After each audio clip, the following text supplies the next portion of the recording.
सायली एक gynaecologist doctor होती, ज्या स्त्रियांना मुले होत नाहीत, ज्यांना गरोदर राहण्यास काही अडचणी येतात, अशा स्त्रियांचा इलाज ती करत असे. डॉक्टर अभिनव अगस्ती हे सायलीचे पती. ते बोन स्पेशलिस्ट म्हणजेच हाडांचे डॉक्टर होते. अर्ध्यापेक्षा जास्त स्त्रियाच त्यांच्या हॉस्पिटलमध्ये येत असे आणि तेही डॉक्टर अभिनवकडे, कारण सायलीचे म्हणणे होते की तिचा नवरा अभिनव हा अतिशय देखणा आणि सुंदर तरुण आहे आणि त्यालाच बघण्यासाठी आपल्या हॉस्पिटलमध्ये स्त्रिया येत असतात. सायली आणि अभिनव यांचं नातं अतिशय मजबूत होतं. एक नवरा बायको म्हणून त्यांचं नातं हे घट्ट होतं. जी स्त्री दुसऱ्यांना आईसुख द्यायची ती स्वतः अजून निपुत्रिक होती. लग्नाला बरीच वर्ष झाले होते त्यांच्या, पण तरी अजून डॉक्टर सायली आई झाली नव्हती. पण तरी देखील तिच्या नवऱ्याचं तिच्यावरील प्रेम हे कमी झाले नव्हते. त्या दोघांमध्ये समजूतदारपणा खूप होता. पण हॉस्पिटलमध्ये आलेल्या स्त्रिया जेव्हा सायलीच्या नवऱ्याची प्रशंसा करत असे, हॉस्पिटलमधील नर्स जेव्हा नवऱ्याच्या मागे पुढे फिरत असे, नवऱ्याच्या कॅबिनमध्ये सतत कसल्या न कसल्या बहाण्यानं जात असे, तेव्हा मात्र सायलीला फार राग यायचा. ती नवऱ्याच्या बाबतीत असुरक्षित म्हणजेच अनसिक्युअर होती. तिचा आपल्या नवऱ्यावर पूर्ण विश्वास होता, पण दुसऱ्या मुलींवर अजिबात नाही. म्हणून ती आपल्या नवऱ्याकडे जास्तीत जास्त लक्ष द्यायची, त्याला प्रेम द्यायची. अचानक सायलीच्या हॉस्पिटलमध्ये ज्या स्त्रिया आपली ट्रीटमेंट करण्यासाठी यायच्या, ज्यांचे गरोदरपणातील पहिले महिने सुरू असायचे, ज्यांचा हॉस्पिटलमधून गेल्यानंतर गर्भपात होत असे, त्या हॉस्पिटलमध्ये पोटातील बाळाचे लिंग सांगितले जाते अशी ही सर्वत्र चर्चा होती. मुलगा असेल तर सगळं ठीक, पण गर्भात मुलगी असेल तर घरी गेल्यावर गर्भपात होतो म्हणजे होतोच, हेही लोक आता बोलायला लागलेत.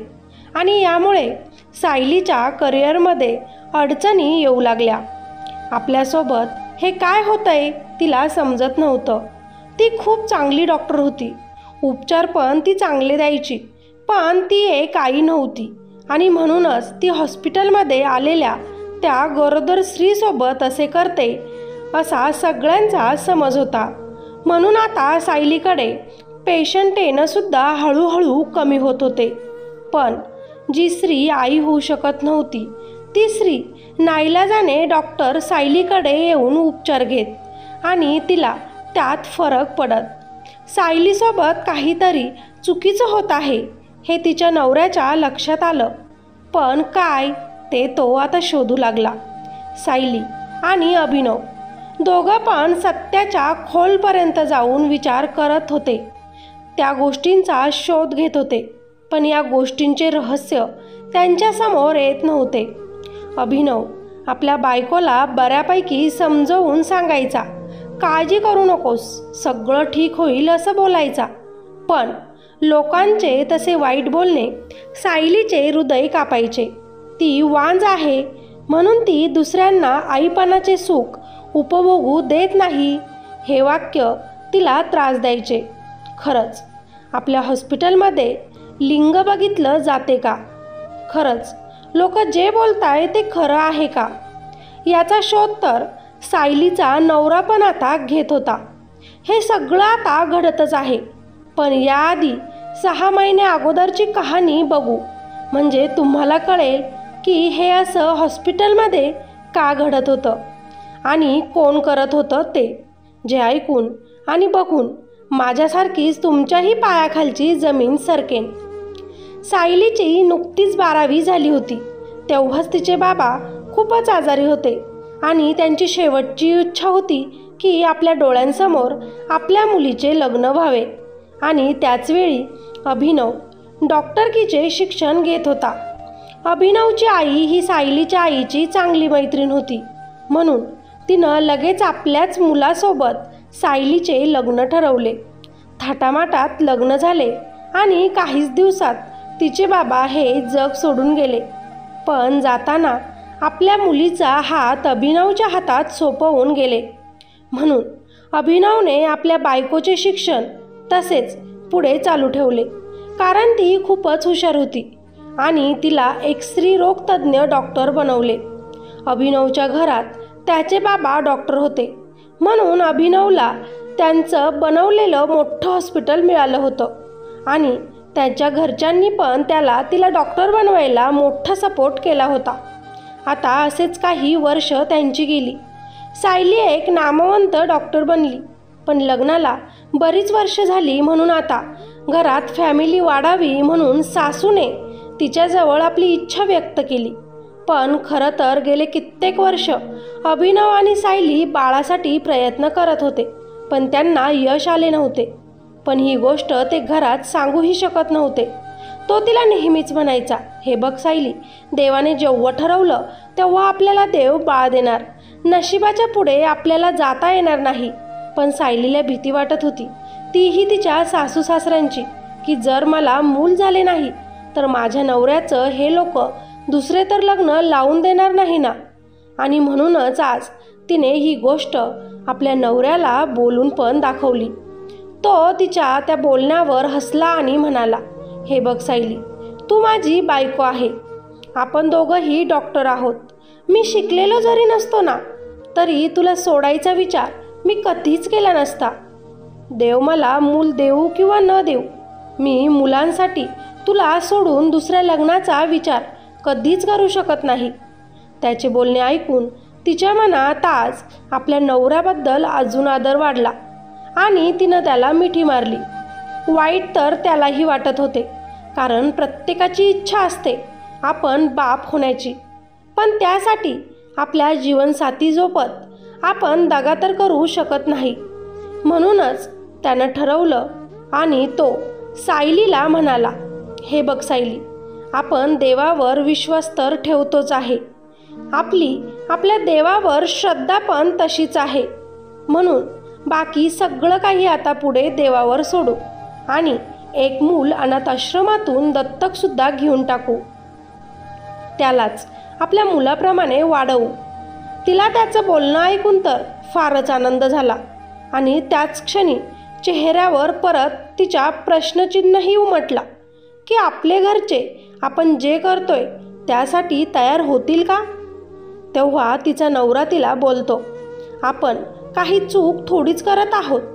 आपण फक्त आपली फॅमिली पूर्ण करणार आहोत. तू काळजी नको करू, मी बोलेल वेळ आल्यावर सगळ्यांशी. इतका चांगला नवरा बघून तिला तर देवाचे आभार मानावे तितके कमीच वाटत होते. त्या दोघांचं पूर्ण बोलणं अभिनवच्या आईने ऐकले होते, पण मुलाला आपल्यासोबत बोलता येऊ नये, त्यांचा हा निर्णय चुकीचा आहे. पुढे आपलं कुटुंब चालू ठेवायचं असेल तर आपलाच वारीस हवा, म्हणून सासूने दुसऱ्याच दिवशी नवऱ्यासोबत यात्रेचा प्लॅन केला आणि दोघं पण महिन्याभरासाठी देवदर्शनाला गेले. आता आम्ही नवस करूनच घरी परत येतो. सायली, तुला नक्कीच दिवस राहतील. प्रसाद घेऊनच आम्ही येऊ, असं म्हणून सासू मुलाला आणि सुनेला आशीर्वाद देऊन निघून गेली. त्यामुळे अभिनवला विषय काढता आला नव्हता की आम्ही मूल दत्तक घ्यायचा विचार करतोय, आणि तो बोलणार तर सायलीनं त्याला शांत राहण्यास सांगितले. जर आईबाबा आपल्यासाठी देवदर्शन करताय तर त्यांना नाराज नको करायला, म्हणून दोघं पण आता शांत राहिले. आता अभिनव आणि सायली दोघेच घरी होते, म्हणून त्यांना एकमेकांना वेळ भरपूर असा देता येत होता. दोघं पण एकमेकांना खूप जास्त जीव लावत होते. त्याचवेळी सायलीला तिच्या एका चुलत बहिणीचा फोन आला. तिनंही डॉक्टरकीचे शिक्षण पूर्ण केलं होतं, म्हणून तिला सायली आणि अभिनवच्या हॉस्पिटलमध्ये आपली इंटर्नशिप पूर्ण करायची होती. सायलीने आपल्या नवऱ्याला विचारलं आणि तिची चुलत बहीण पूजाला दुसऱ्याच दिवशी आपल्या हॉस्पिटलमध्ये बोलवून घेतलं.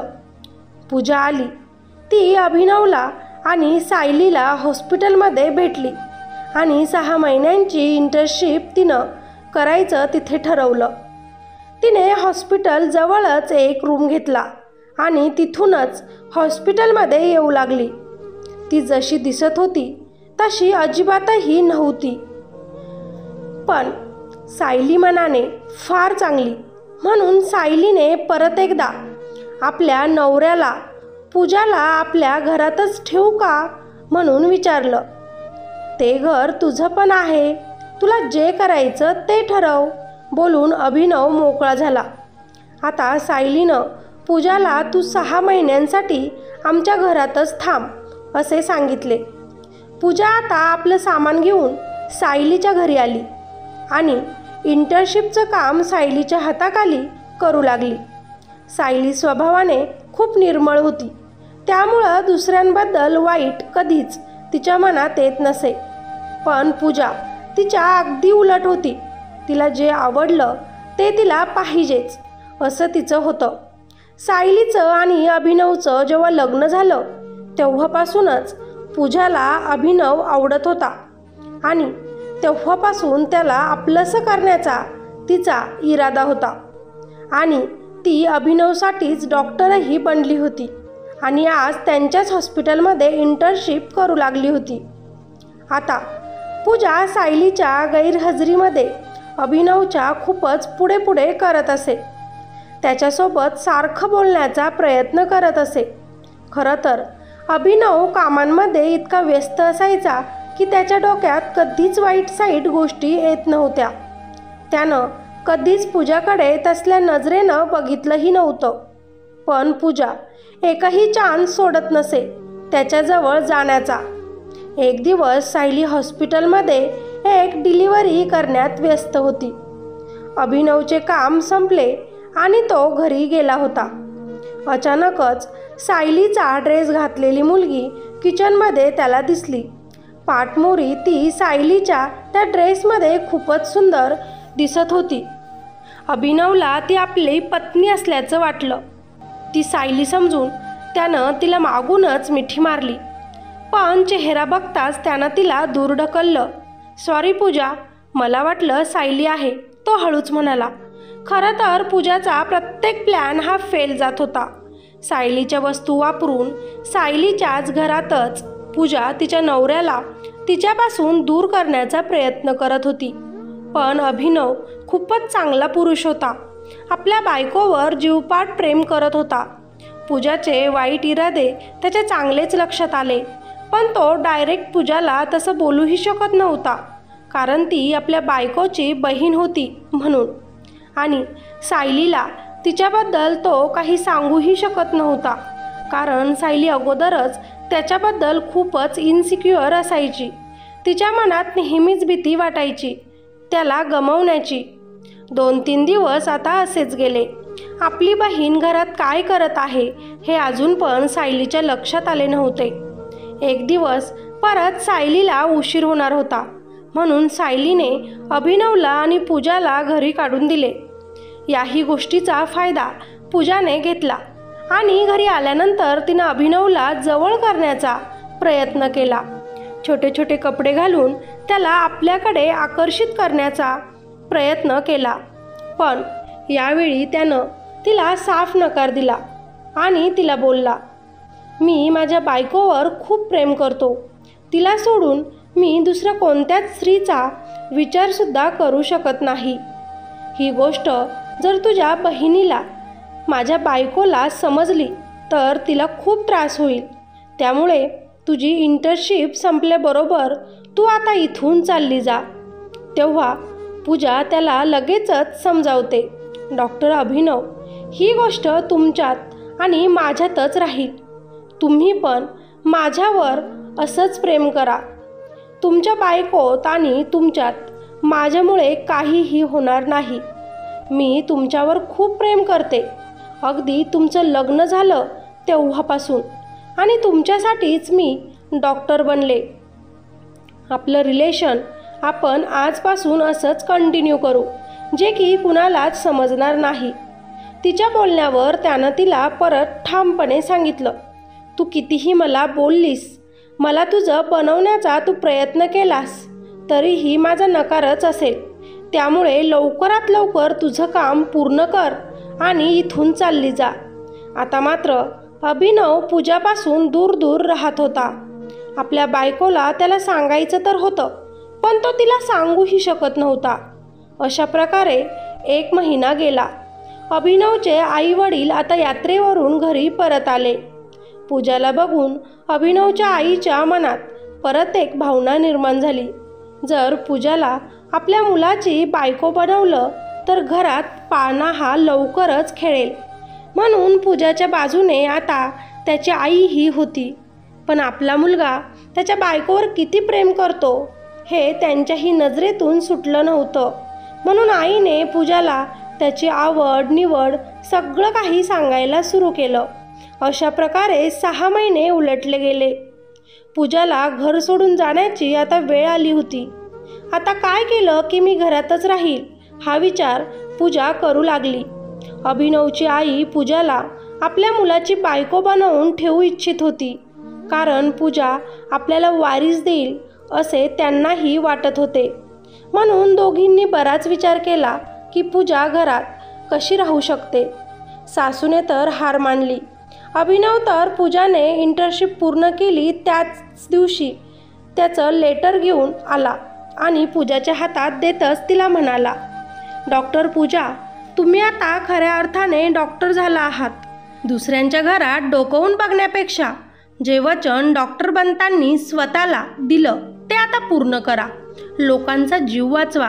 सायली आपल्या बहिणीसाठी खूप खुश होती, कारण सायलीला अजूनही माहिती नव्हतं की आपल्या घरात आपली बहीण काय करते. हॉस्पिटलमध्ये थांबण्यासाठी आणि घरात थांबण्यासाठी सायली आता विचार करू लागली. आणि त्याच दिवशी तिनं सीडीवरून खाली येताना स्वतःहून पडून घेतलं. ती इतकी जोराची खाली पडली की तिला पोटाला आणि पायाला खूप जास्त मार लागला. आता तिला घाईतच हॉस्पिटलमध्ये घेऊन जाण्यात आलं. 1 महिन्यासाठी तिला बेड रेस्ट सांगितली गेली. सायलीचे एक मोठे ऑपरेशन करण्यात आले, ज्याने की तिचा जीव वाचला. आज स्वतःला इजा करून तिनं सिद्ध केलं होतं की ती अभिनवला मिळवण्यासाठी काहीही करू शकते. तिचं प्रेम अगदी वेडं होतं. खरं तर पूजा सायलीवर जळत होती. तिचे वडील इतक्या लवकर तिला सोडून गेले, पण तिचा हा योग्य व्यक्तीच्या हातात सोपवून गेले, ज्याच्याकडे सगळं काही आहे, जो इतका देखणा तरुण आहे. माझे वडील असून देखील त्यांनी माझ्यासाठी असा मुलगा शोधला नाही. लहानपणापासूनच माझ्या बहिणीला सगळं मिळालं, पण आता तिला जे मिळालं ते मला हवं आहे. ती हॉस्पिटलमध्ये बेडवर पडून सुद्धा हाच विचार करत होती. पूजा हे सगळं नाटक करत होती. आपल्याजवळ राहण्यासाठी तिनं हे सगळं काही केलं हे अभिनवला चांगलंच माहिती होतं, म्हणून तो पूजापासून दूर दूर राहत होता. तिला कधी एकदा आपल्यापासून दूर पाठवून देईल असं त्याला झालं होतं. पण पूजासोबत खूप वाईट घटना घडली आहे, म्हणून त्यानं स्वतःला कंट्रोल केलं आणि हॉस्पिटलमधील एका नर्सला पूजाची काळजी घ्यायला सांगितली. गेल्या 6 महिन्यांपासून ती हॉस्पिटलमध्ये असल्यानं तिला हॉस्पिटलमधील बऱ्याच मशीनची माहिती झाली होती, म्हणून पूजाने काही गोष्टींचा फायदासुद्धा घेतला होता. सायलीकडे येणारे जे पेशंट होते त्यांच्यासोबत ती ओळख करत असे. मुलगा हवा की मुलगी हवी ही गोष्ट ती त्यांना विचारत असे आणि तपासणीसुद्धा त्यांची करून देत असे. त्याच काळात हॉस्पिटलमध्ये एक घटना घडली. एक स्त्री खूप दिवसांनी गरोदर राहिली होती, जिचा सायलीच्या हॉस्पिटलमध्ये चुकीच्या ट्रीटमेंटने औषधांनी गर्भपात झाला होता, ज्यामुळे त्या स्त्रीच्या घरच्या लोकांनी सायलीवर बरेच चुकीचे आरोप लावले होते. त्याचवेळी एक व्यक्ती लिंग तपासणीसाठी हॉस्पिटलमध्ये आली होती. आमच्या हॉस्पिटलमध्ये लिंग तपासणी होत नाही, सायलीने त्यांना स्पष्ट सांगितलं होतं. तरी ती व्यक्ती वारंवार सायलीला म्हणत होती, मागच्या वेळी तुम्ही आमच्याकडून जितके पैसे घेतले त्याच्या दुप्पट पैसे आम्ही तुम्हाला देऊ, पण आम्हाला मुलगा होणार की मुलगी हे सांगा. सायली त्या व्यक्तीला रागवली आणि म्हणाली, आम्ही कुठल्याही प्रकारची लिंग तपासणी तुमची मागे केली नव्हती. तुम्ही हे काय बोलत आहात? तेव्हा ती व्यक्ती सायलीला म्हणाली, काय मॅडम, तुम्ही विसरलात का? मी सांगितलं होतं ना, मला 6 मुली आहेत, आता मुलगा हवा ते. तुम्ही गेल्या 6 महिन्यात माझ्या बायकोचा 2 वेळा गर्भपात केला आहे. मुलगी होती म्हणून. आताही ती गरोदर आहे. मला मुलगा हवा. आता सायली चिडली आणि त्याला म्हणाली, तुमचं काहीतरी गैरसमज होत आहे. इथे कुठलीही लिंग तपासणी होत नाही. पण तो व्यक्ती ऐकायला तयारच नव्हता. त्यानं सायलीला मागे लिहून दिलेल्या गोळ्या औषधे दाखवले. हॉस्पिटलचं नाव दाखवलं त्या पेजवर. आता मात्र सायली शांत झाली. हे काय सुरू आहे तिलाही समजेना. आपल्या हॉस्पिटलमध्ये हे गैरकाम कोण करत असेल ती विचार करू लागली. या गोष्टींबद्दल तिनं अभिनवलाही सांगितलं. त्यानेही तिला मी तपास करत आहे, तू काळजी करू नकोस असं सांगितलं. आता सायलीनं त्या व्यक्तीला परत पाठवून दिलं. मुलगा हो किंवा मुलगी ते आपल्या हातात नसतं. मी लिंग तपासून गर्भपात करणे इतकं मोठं पाप करू शकत नाही. कदाचित आमच्या हॉस्पिटलमध्ये कुणीतरी हा फ्रॉड करत असेल. आम्ही लवकरच तपास करू म्हणत त्या व्यक्तीला सायलीनं घरी काढून दिलं. पण आता सायलीचं डोकं विचार करण्यात गुंतलं. आपला नवरा आपल्यासोबत आहे, पण पैशांसाठी तो किंवा त्याच्या घरचे असे करू शकतात. तिच्या मनात वाईट विचार आला. पण त्याच क्षणात तिनं स्वतःची माफीही मागितली की माझ्या नवऱ्याबद्दल मी असा वाईट विचार करू शकत नाही. तो सगळं काही करेल, पण इतकं मोठं पाप कधीच करणार नाही. मग हे कोण करत असेल ती विचार करू लागली. काही विचार मनात आले होते तिच्या आणि म्हणूनच ती पटकन आपल्या केबिनमधून पूजाकडे गेली. त्यांचं हॉस्पिटल फार जुनं होतं म्हणून त्यात अभिनवच्या वडिलांच्या जुन्या मशिनरीही होत्या, ज्यात लिंग तपासणीची एक मशिनरी होती. पूजा पेशंटच्या सांगण्यावरूनच त्यांचा चेकअप करत असे. मुलगा होईल की मुलगी ते सांगून देत असे. त्याचे पैसेही तिला मिळत असे. या गोष्टी ती चोरूनच तिथे हॉस्पिटलमध्ये करायला लागली होती. पण आता तिनं या गोष्टींचा फायदा घ्यायचं ठरवलं. सायलीला अभिनवच्या नजरेत पाडायचं ठरवलं. सगळ्या गोष्टींचा आरोप सायलीवर आला पाहिजे असं ठरवलं. म्हणून जी लेडीज प्रेग्नेंट असेल तिला काही चुकीची औषधं देऊन त्या स्त्रीचा गर्भपात पूजा करू लागली. सायलीच्याही गोष्ट लक्षात येत नव्हती, पण अभिनवला मात्र सायलीवर पूर्ण विश्वास होता आणि म्हणूनच त्यानं काही गोष्टींच्या तळापर्यंत जाऊन विचारपूस करण्याची सुरुवात केली होती. आणि म्हणूनच त्याच्या नजरेत पूजाची ही गोष्ट आली. खरं तर पूजा सायलीला नवऱ्याच्या नजरेतून पाडायचा प्रयत्न करत होती, पण ती स्वतःच आता आपली गर्भपिशवी गमावून बसली होती. जी गोष्ट सायली आणि अभिनवनं अजूनही पूजाला सांगितली नव्हती, कारण पूजाच्या पोटाला मार खूप जोराचा लागला होता. तिनं अभिनवजवळ राहण्यासाठी स्वतः पडून तर घेतलं, पण आपल्या भविष्याचा विचार तिनं अजिबातही केला नव्हता. वाईट विचार केला आणि म्हणूनच आज देवानं तिला इतकी मोठी शिक्षा दिली. सायली आणि अभिनवला दूर करण्यासाठी पूजाने खूप प्रयत्न केले, पण सगळेच प्रयत्न अपयशी ठरले. अभिनवने हॉस्पिटलमध्ये जाऊन परत एकदा पूजाला खूप समजावलं. मी फक्त आणि फक्त माझ्या बायकोवर प्रेम करतो. ती सोडून मी आयुष्यात कधीच कुणावर प्रेम करणार नाही. तू या जगातील शेवटची जरी मुलगी असती तरी मी तुझ्यासोबत लग्न केलं नसतं. माझी सायली आई होऊ शकत नाही म्हणून काय झालं? आम्ही एखादं मूल दत्तक घेऊ. त्यासाठी मला तुझ्यासोबत लग्न करण्याची किंवा तुझ्या जवळीक निर्माण करण्याची गरज नाही. तुमच्या आईला मी आवडते असं जेव्हा पूजा सांगते तेव्हा अभिनव बोलतो, माझ्या आईला मी समजू शकतो. तिला काय हवं आहे तेही मी समजू शकतो. त्यामुळे तू त्यांची काळजी करू नको. ते माझे आईवडील आहे, मी बघून घेईल. तेव्हा पूजा बोलते, तुमच्या हॉस्पिटलमध्ये काही इलिगल कामे सुरू आहेत. लिंग तपासणी होते, स्त्रियांचा गर्भपात होतो. तुमची बायको सायली लोकांकडून पैसा घेते. खूपच पाप तिनं केलं, म्हणूनच देवाने तिला निपुत्रिक ठेवलं. तुमच्या पुढेही तुमची बायको खूप सभ्य वागते, पण ती तशी नाही. इतकं मोठं सत्य बघून सुद्धा तुम्हाला कळत नाही का? पूजा परत त्याला समजविण्याचा प्रयत्न करते. तेव्हा अभिनव तिला बोलतो, पूजा कोण कसं आहे ते मला चांगलंच माहिती आहे. कोण हॉस्पिटलमध्ये काय करत आहे ते लवकरच समोर येईल. तू त्याची काळजी करू नकोस. माझी सायली कशी आहे मी ओळखतो, म्हणत अभिनव पूजाचा चेकअप करून निघून गेला. तिकडे मात्र पूजाला फार राग आला आणि तिनं मनोमनच सायलीला या जगातून कायमचं पाठवण्याचा निर्णय घेतला. आज सायलीच्या सगळ्याच अपॉइंटमेंट उद्यावर ढकलल्या गेल्या होत्या, म्हणून सायली लवकरच घरी आली आणि आज का कुणास ठाऊक तिला खूपच गरगरायला होऊ लागलं. भूक लागत नव्हती, चक्कर येत होते, तिची खूपच चिडचिड होऊ लागली होती. आपल्याला हे असं का होत आहे ते तिच्या लक्षात येईना. हॉस्पिटलमध्ये आपल्यावर लागलेले जे आरोप होते तेही ती विसरू शकत नव्हती. माझ्यासोबत असं कोण करत असेल हेही तिला कळत नव्हतं. तिने तर आता सगळं आपल्या देवावर सोडलंच होतं आणि अशाच विचारात ती चक्कर येऊन जमिनीवर पडणारच की अभिनवनं तिला पकडलं.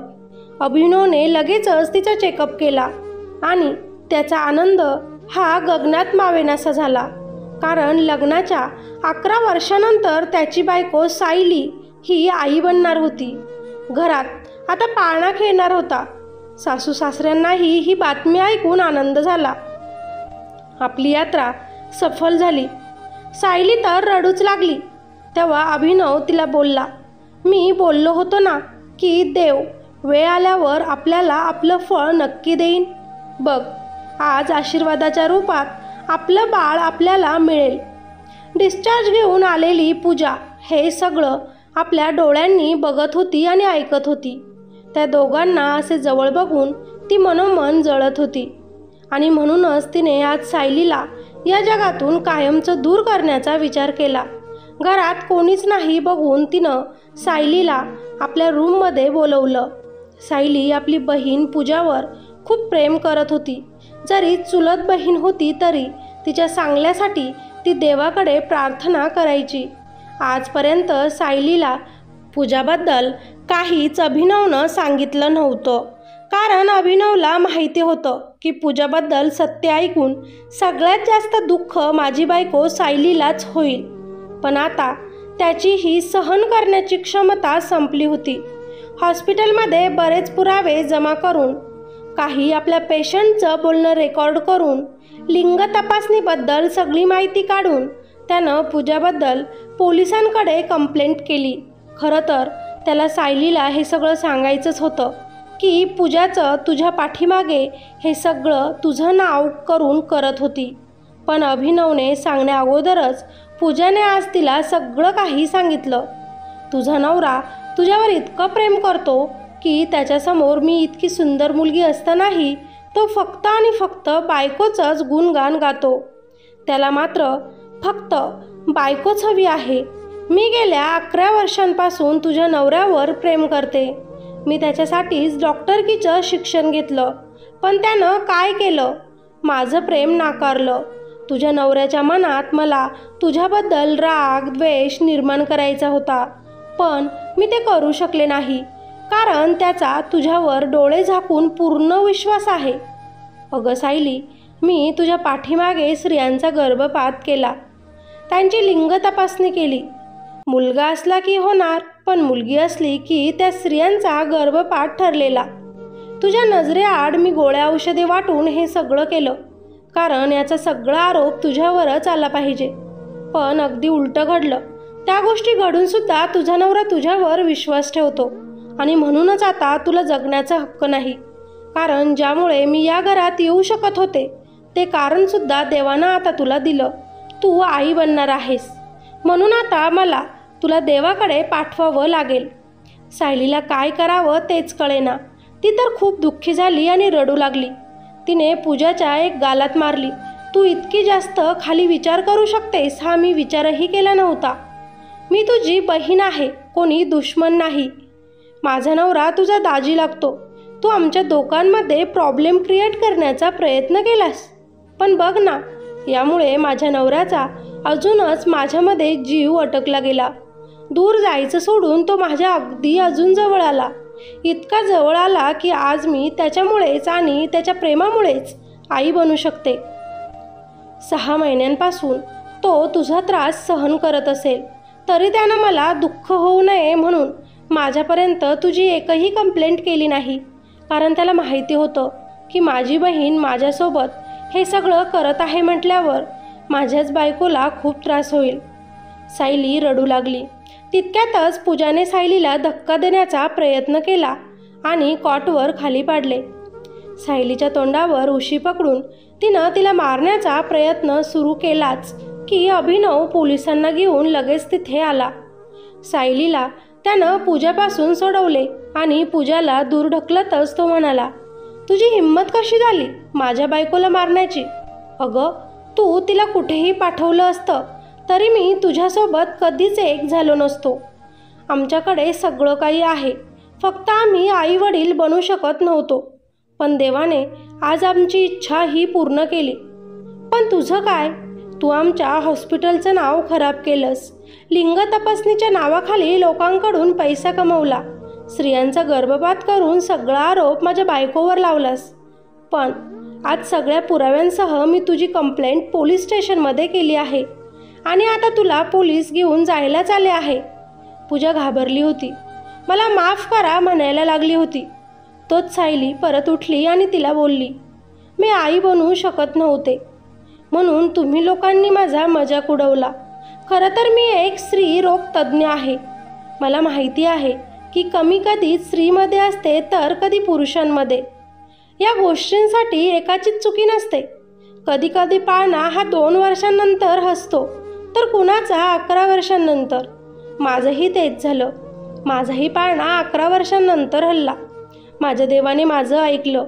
माझा नवरा मला नेहमीच सपोर्ट करत राहिला, माझ्यासोबत प्रेमाने वागला आणि म्हणूनच मी आज तुझ्यासमोर ही अशी उभी आहे. आमचं प्रेम पवित्र होतं, पण तू तुझ्या आयुष्याचं नुकसान करून घेतलंस. स्वतः पडली हे मला आता कळालं. पण तुला माहिती आहे का तुझ्यासोबत काय घडलं आहे ते? अगं, तू आता कधीच आई बनू शकणार नाही, कारण त्या दिवशी तुला वाचवण्यासाठी आम्हाला तुझी गर्भपिशवी काढावी लागली. दुसऱ्यांचा गर्भपात करून तू मोकळी झाली आणि याचीच शिक्षा देवाने तुला अशी दिली. पूजाच्या पायाखालची जमीन सरकली. आपण किती मोठे पाप केले हे तिच्या लक्षात आले. पण आता वेळ निघून गेली होती. ती आता अभिनव आणि सायलीच्या नजरेत नजर मिळवू शकत नव्हती. पोलिसांनी पूर्ण पुराव्यांसहित पूजाला अटक केली आणि पोलीस स्टेशनमध्ये तिला घेऊन गेले. आज खूप दिवसांनी अभिनव आणि सायली एकमेकांना आनंदाने भेटले. 9 महिने झाले होते. सायलीनं एका सुंदर मुलाला जन्म दिला आणि आज फायनली सायली आई तर अभिनव बाबा बनला होता. तिचे सासू सासरे खूपच खुश होते. डिलिव्हरीनंतर 3 महिन्यातच तिनं आपलं हॉस्पिटल जॉईन केलं. हॉस्पिटलमध्ये ज्या काही चुका पूजाने करून ठेवल्या होत्या त्या परत दुरुस्त करण्यात आल्या. पेशंटची संख्या आता परत वाढली गेली. सायलीमुळे अनेक स्त्रिया आई बनल्या, कारण सायली एक नामांकित स्त्रीरोग तज्ज्ञ डॉक्टर होती. आपल्या नवऱ्याच्या सपोर्टमुळे, त्याच्या प्रेमामुळे आणि त्याच्या विश्वासामुळे ती आज खूप म्हणजे खूप पुढे गेली होती. देव करो अभिनवसारखा नवरा जगातील सगळ्या स्त्रियांना मिळो, जो आपल्या बायकोचा इतका आदर करतो, तिला इतकं प्रेम देतो. आजही सायली आणि अभिनवचे प्रेम तसेच आहे, अगदी निस्वार्थ. मित्र आणि मैत्रिणींनो, या गोष्टीचं तात्पर्य आपण ज्या काही गोष्टी वाईट करतो त्याचे परिणामही आपल्यासोबत वाईटच घडतात. कुणाचा विश्वास तोडता कामा नये. सायली आणि अभिनवसारखं प्रेम या जगात नवरा बायकोचं असेल तर आयुष्यात तुमच्यासारखं सुखी कुटुंब कुणाचंच नसेल. चला तर मग ही स्टोरी तुम्हाला आवडली असेल तर लाईक नक्की करा, कॉमेंट करून आपल्या प्रतिक्रिया नक्की नोंदवा आणि चॅनलवर आज नवीन असाल तर आपल्या ह्या चॅनलला सबस्क्राईब करायला विसरू नका. धन्यवाद.